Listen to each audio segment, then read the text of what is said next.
Shalom,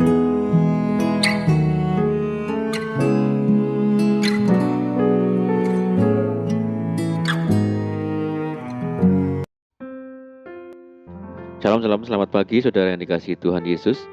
Saya menyapa bagi saudara semua yang ada di Indonesia, dari Sabang sampai Merauke, baik yang di kota maupun yang di desa. Dan saudara semua yang ada di Malaysia, di Singapura, di Kamboja. Senang sekali kembali menjumpai saudara pagi hari ini. Saya percaya kita tetap berada dalam kasih dan penyertaan Tuhan kita, Yesus Kristus. Selamat datang kembali di Pokok Anggur bersama saya, Yosia Krispianto. Mari saudara, sebelum kita bersama-sama merenungkan firman Tuhan, mari kita bersatu di dalam doa. Bapa kami di surga, Bapa di dalam nama Tuhan Yesus, kami berterima kasih buat penyertaan Tuhan, buat perlindungan Tuhan yang sempurna kami rasakan sepanjang malam dalam istirahat kami. Dan pagi hari ini Tuhan, kami bangun dengan kekuatan, dengan sukacita yang Tuhan nyatakan bagi kami. Tuhan, sebelum kami beraktivitas, kami rindu merenungkan firman Tuhan. Terangi hati kami ya Tuhan, ajar kami ya Tuhan, untuk dapat mengerti dan memahami segala kehendak Tuhan bagi kami. Terima kasih ya Tuhan, ini doa kami hanya di dalam nama Tuhan Yesus kami berdoa. Amin. Baik saudaraku, kita akan membaca bersama di dalam Roma pasal 13 ayat yang ke-11 bagian B. Sebab sekarang keselamatan sudah lebih dekat bagi kita daripada waktu kita menjadi percaya. Puji Tuhan. Saudaraku, kemarin baru saja terjadi erupsi atau meletusnya Gunung Semeru di Lumajang, Jawa Timur. Tentu hal ini membuat hati kita sedih, saudara. Karena begitu banyak saudara kita di sana terdampak erupsi. Sebagai anak-anak Tuhan, kita harus berdoa bagi mereka. Saudaraku, hari berganti hari, musim berganti musim, semakin dekat pula kesudahan zaman. Anomali iklim yang ekstrim, terjadi bencana alam, gunung meletus, banjir, badai tofan terjadi di mana-mana. Kasih manusia semakin dingin, imoralitas muncul, dan begitu pula guru palsu dan penyesat menunjukkan bahwa tanda kedatangan Tuhan sudah semakin tampak di depan mata kita.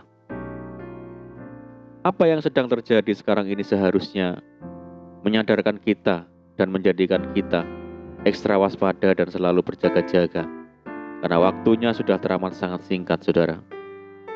Jangan lagi kita menjalani hidup ini dengan sembrono, ditandai dengan pesta pora, hawa nafsu, keserakahan dan kepentingan pribadi. Melainkan, kuasailah dirimu dan jadilah tenang, supaya kamu dapat berdoa. Tetapi yang terutama, kasihlah sungguh-sungguh seorang akan yang lain, sebab kasih menutupi banyak sekali dosa. Sekalipun kehidupan di dunia sedang terjadi perubahan-perubahan secara besar-besaran, goncangan-goncangan, namun kasih setia Tuhan tetap untuk seterusnya dan selamanya bagi kita. Dan kuasanya tidak pernah berubah sampai kapanpun. Jika Tuhan izinkan kita harus mengalami berbagai macam persoalan dan pergumulan hidup yang teramat berat, tentunya Tuhan punya maksud yang baik, yaitu ingin membawa kita semakin mendekat kepadanya. Dengan kerendahan hati, mendekatlah kepada Allah dan Ia akan mendekat kepadamu, saudara. Mendekat kepada Tuhan dengan kerendahan hati berarti tetap beribadah kepada Tuhan dengan kesungguhan, menunjukkan kerajinan yang penuh dalam mengerjakan segala hal yang dipercayakan kepada kita sesuai dengan kasih karunia-Nya, dan juga dalam kesungguhan hati untuk mengasihi sesama kita, saudara. Firman-Nya berkata, tetapi kami ingin supaya kamu masing-masing menunjukkan kesungguhan yang sama untuk menjadikan pengharapanmu suatu milik yang pasti sampai pada akhirnya.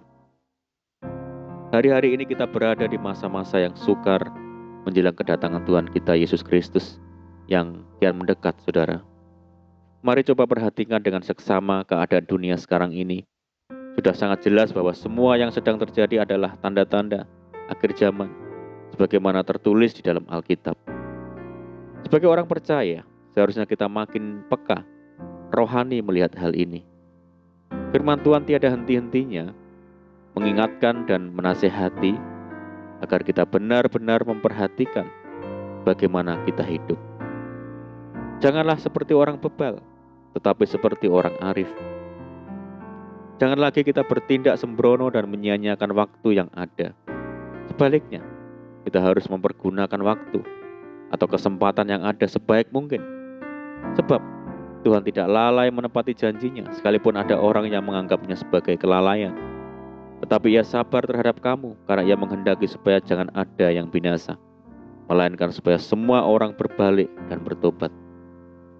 Saudaraku, kita diminta senantiasa mendekat kepada Tuhan, senantiasa berjaga-jaga sambil berdoa.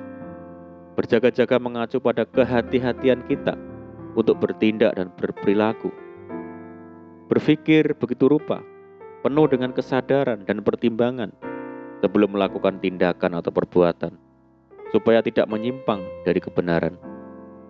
Sebab Tuhan menghendaki kita memiliki gaya hidup yang berbeda dengan orang-orang dunia. Dengan kata lain, kita tidak berperilaku sama seperti yang orang dunia lakukan. Tuhan berfirman, janganlah kamu menjadi serupa dengan dunia ini, tetapi berubahlah oleh pembaruan budimu, sehingga kamu dapat membedakan manakah kehendak Allah, apa yang baik, yang berkenan kepada Allah dan yang sempurna. Jika orang dunia hidup menurut keinginan daging, hawa nafsunya, larut dalam pesta pora dan kemabukan, maka kehidupan orang percaya tidak boleh demikian, saudara. Kita harus hidup menurut pimpinan Roh Kudus, sehingga kehidupan kita seturut dengan kehendak-Nya. Saudaraku, mari saat ini kita ambil komitmen untuk mendekat kepada Tuhan. Dunia akan berlalu, tetapi kasih setia Tuhan tetap untuk selama-lamanya. Amin, puji Tuhan. Mari kita berdoa bersama. Bapa di surga, Bapa di dalam nama Tuhan Yesus, Bapa yang kami sembah, kami datang pagi hari ini dan bersatu hati bersama seluruh saudara kami di seluruh pelosok tanah air dan semua saudara kami yang ada di luar negeri. Berdoa bagi saudara kami di Lumajang, di Malang, dan di sekitarnya yang saat ini terdampak akibat meletusnya Gunung Semeru. Tuhan, saat ini kami bersatu hati. Tuhan, tolong mereka ya Tuhan. Ulurkan belas kasihan Tuhan bagi mereka, baik yang tinggal di lereng-lereng gunung maupun yang di daerah terdekat. Nyatakan pertolongan Tuhan, perlindungan-Mu ya Tuhan, dan penjagaan Tuhan yang sempurna, sehingga belas kasihan Tuhan turun atas mereka. Berdoa bagi semua pihak yang terlibat dalam evakuasi korban terdampak, dan seluruh jajaran pemerintah daerah maupun pusat, kiranya Tuhan mampukan untuk melaksanakan tugasnya dengan sebaik-baiknya. Terima kasih Tuhan. Dan saat ini kami juga berdoa bagi saudara kami semua yang saat ini bersekutu di program ini. Berdoa, Tuhan berkati mereka, perlindungan Tuhan bagi mereka semua, baik yang di Indonesia maupun yang di Malaysia dan di Singapura. Tuhan memberkati mereka dalam kehidupan sehari-hari, memberkati dalam pekerjaan, dalam pelayanan, tugas dan tanggung jawab apapun yang dikerjakan, di dalam pendidikan dan dalam rumah tangga. Tuhan yang ambil bagian dan campur tangan di setiap pergumulan mereka. Terima kasih ya Tuhan, ini doa kami percaya Tuhan memperhatikan doa kami. Hanya di dalam nama Tuhan Yesus kami berdoa. Amin. Puji Tuhan saudaraku, kita sudah berdoa. Percayalah apa yang sudah kita doakan Tuhan mendengar dan memperhatikan. Yakinlah kita sudah menerima, maka kita akan menerima. Selamat pagi, selamat beribadah, selamat hari Minggu. Doa saya menyertai saudara semua. Tuhan Yesus memberkati. Haleluya.